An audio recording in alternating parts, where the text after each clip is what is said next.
নোয়াখালী ৬ আসন থেকে নির্বাচিত জনাব আব্দুল হান্নান মাসুদ, আপনি আপনার অসমাপ্ত বক্তব্য সমাপ্ত করুন।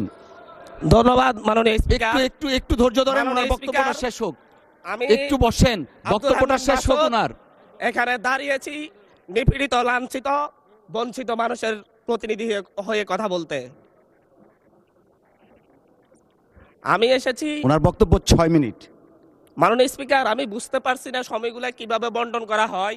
সরকার দলের হলো 8 মিনিট, বিরোধী দলের হলো 6 মিনিট, এভাবে তো কথা বলতে পারবো না।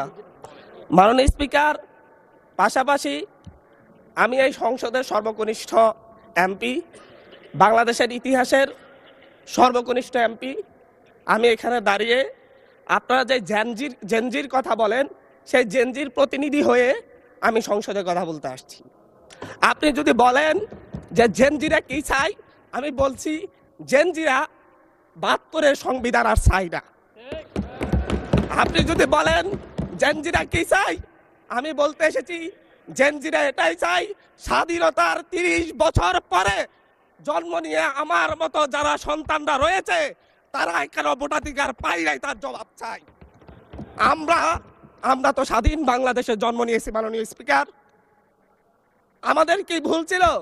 আমরা তো নতুন মানচিত্র পেয়েছি, আমরা তো নতুন পতাকা পেয়েছি, আমরা নতুন সীমানা পেয়েছি। আমাদের পূর্বপুরুষরা 1971 সালে রক্ত দিয়ে আমাদের জন্য একটি নিরাপদ বাংলাদেশ গড়তে চেয়েছেন, কিন্তু আমরা কি সেই নিরাপদ বাংলাদেশ পেয়েছি?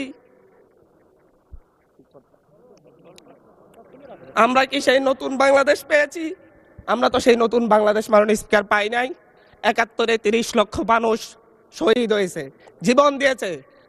তাদের পরবর্তী সন্তানরা যেন নিরাপদ বাংলাদেশে ভোটাধিকার পায়, যেন রক্ষী বাহিনী না হয়, যেন ভোটাধিকার পায়, যেন আবার দুর্ভিক্ষ না হয়।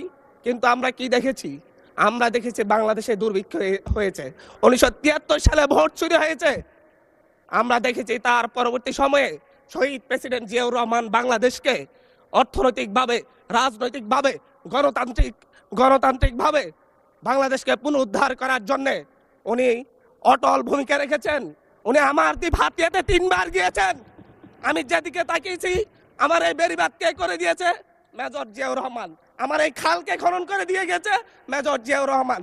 তারপরে এরশাদ এসেছে, বেগম জিয়া এসেছেন। বেগম জিয়া আমার হাতিয়াতে 3 থেকে 4 বার গিয়েছেন, কিন্তু তারপর আমার হাতিয়ার ওই অঞ্চলের নদী ভাঙ্গন রোধ হয় নাই।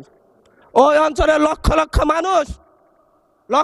মানুষ ঘরবাড়িহীন ভাবে পড়ে আছে। আমি এই ইলেকশনে ভোট ডাকাতি দেখেছি। আমার ঘরে বরে হামলা করা হয়েছে। আমি কি এই ইলেকশনের জন্য নিজের রক্ত জড়িয়েছি? আমি আজকে স্বরাষ্ট্রমন্ত্রী আছেন, মাননীয় প্রধানমন্ত্রী আছেন, আমি এখানে প্রশ্ন করি, আমি কি রক্ত ঝরিয়েছি? আমরা রক্ত ঝরিয়েছি বলে আপনারা আজকে সংসদে প্রধানমন্ত্রী, স্বরাষ্ট্রমন্ত্রী হয়েছেন। রক্ত ঝরার পরে, রক্ত ঝরিয়ে গুলিবিদ্ধ হয়ে 3 দিনের মাথায় গুলিবিদ্ধ হয়ে, দয়া করে থামুন মাননীয় সংসদ সদস্য, আপনার বক্তব্য অব্যাহত রাখুন।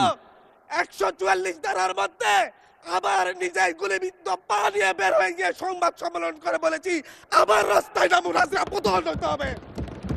আমরা বলেছি নতুন বাংলাদেশ দিব। আমরা নতুন বাংলাদেশ আবার প্রতারণার রাজনীতি দেখতে চাই না, প্রবঞ্চনার রাজনীতি দেখতে চাই না। যেই গণভোটের পক্ষে আমাদের মাননীয় প্রধানমন্ত্রী প্রচারণা চালিয়েছেন, যে আদেশের পক্ষে মাননীয় সরকার দলীয় সংসদ সদস্যরা প্রচারণা চালিয়েছেন, আজকে এখানে এসে কেন এটা নিয়ে আবার দীর্ঘ আলোচনা হতে হবে? আমরা 90-এর গণঅভ্যুত্থানের কথা বলে যাই নাই। 3 জোটের রূপরেখা হয়েছে, বাংলাদেশ গণতান্ত্রিক ভাবে উত্তীর্ণ হবে কথা দেওয়া হয়েছিল, কিন্তু 94 সালের মাগুরার নির্বাচন কারা আয়োজন করেছিল? কারা 94 সালে মাগুরার নির্বাচন আয়োজন করেছিল? আজকে আবার এই সংসদে দাঁড়িয়ে আবার এমন একটা ব্যবস্থা নিয়ে যাচ্ছেন, আরেকবার যে মাগুরার নির্বাচন আয়োজন করবেন না, এর নিশ্চয় দেখিয়ে দিবে। আমি আমার সবচাইতে কম বয়সী প্রার্থী হিসাবে নিজের প্রার্থীটা জমা দিয়ে এলাকায় গিয়েছি প্রচারণা করতে। 3 বার হামলা শিকার হতে হয়েছে। আমি সংসদ সদস্য হিসাবে এলাকায় গিয়েছি, সেই জায়গায় আমার উপর হামলা করেছে, সরাসরি ভিডিওতে দেখা গিয়েছে। অস্ত্র নিয়ে, দেশীয় অস্ত্র নিয়ে আমাকে কোপাতে আসা হয়েছে। তারা কারা? ওরা তো তারাই যাদের প্রত্যেকের হাতে বিএনপি দলীয় নেতা কর্মীদের রক্ত লেগে আছে, প্রাণ লেগে আছে। এই বিশ্বাসঘাতকতা মাননীয় স্পিকার, এই রাষ্ট্র আর সইবে না। আপনারাও সইতে পারবেন না। বিশ্বাসঘাতকতার মূল্য এই দেশে আবার দিতে হবে আপনাদেরকে। আপনারা যারা আপনাদের ভাইদের রক্ত জড়িয়েছে, খুন করেছে, খুনের মামলা আছে, তাদেরকে আবার পুনর্বাসিত করে আমাদেরকে খুন করার জন্য লেলিয়ে দিচ্ছেন। চট্টগ্রাম থেকে এক সাংগঠনিক নেতাকে পাঠিয়েছে অস্ত্র সহ আমাদের লোকজনের উপর হামলা করতে। ভোটের দিন সকালবেলা থেকে প্রত্যেকটা ভোট কেন্দ্রে অস্ত্র দিয়ে মহড়া দিয়েছে। 30টা ভোট কেন্দ্রে এনসিপির প্রার্থী, বিএনপি দুজন বিদ্রোহী প্রার্থী সহ কারো এজেন্টকে ঢুকতে দেওয়া হয় নাই। এটার জন্য কি আমরা আমাদের রক্ত জড়িয়েছি? মাননীয় স্পিকার, ইলেকশনের একদিন পরে আমাকে আর 1 মিনিট বাড়িয়ে দিবেন মাননীয় স্পিকার, 1টা মিনিট। মাননীয় স্পিকার, ইলেকশনের পর দিন এক নারী অভিযোগ করেছেন, এক নিরীহ নারী, ওনাকে ধর্ষণ করা হয়েছে শুধুমাত্র শাপলাগুড়িতে ভোট দেওয়ার কারণে। 1 ঘন্টার মধ্যে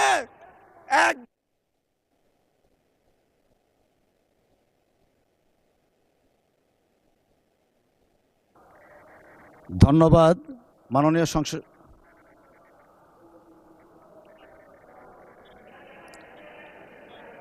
আচ্ছা ঠিক আছে, 1 মিনিটের মধ্যে সংক্ষিপ্ত শেষ করবেন, 1 মিনিট। মাননীয় স্পিকার, একজন ভুক্তভোগী নারী অভিযোগ করেছে ওনাকে ধর্ষণ করা হয়েছে শাপলাগুড়িতে ভোট দেওয়ার কারণে। সার্কেল এসপি 1 ঘন্টার মধ্যে বলেছে এই ধরনের কোনো ঘটনা ঘটে নাই। আজকে 42 দিন পার হয়েছে, এখনো ডিএনএ রিপোর্ট আসে নাই। মামলা নিতে 3 দিন দেরি হয়েছে। আর সিভিল সার্জন অফিস তদন্ত কমিটি করে দিয়েছে, তদন্ত কমিটির রিপোর্ট জমা দিয়েছে। ভুক্তভোগী নারী জানে না তার তদন্ত রিপোর্ট কি এসেছে। এই ভয়াবহ পরিবেশ তৈরি কারা করছে? আমার মনে হয় স্বরাষ্ট্রমন্ত্রী আইনের ব্যাখ্যা না দিয়ে, আইনমন্ত্রী আইনের ব্যাখ্যা দিবেন, স্বরাষ্ট্রমন্ত্রীর এসবে মনোযোগ দেওয়া দরকার। স্বরাষ্ট্রমন্ত্রীর মনোযোগ দেওয়া দরকার। সারা দেশে কোথায় কোথায় সন্ত্রাসীরা রয়েছে সেই সকল সন্ত্রাসীদের তালিকা করে তাদেরকে বিচারের ব্যবস্থা করা দরকার। স্বরাষ্ট্রমন্ত্রীর উচিত ধন্যবাদ মাননীয় সদস্য। নেতা কর্মীরা হত্যার শিকার হয়েছে তাদের বিচারের ব্যবস্থা করা দরকার।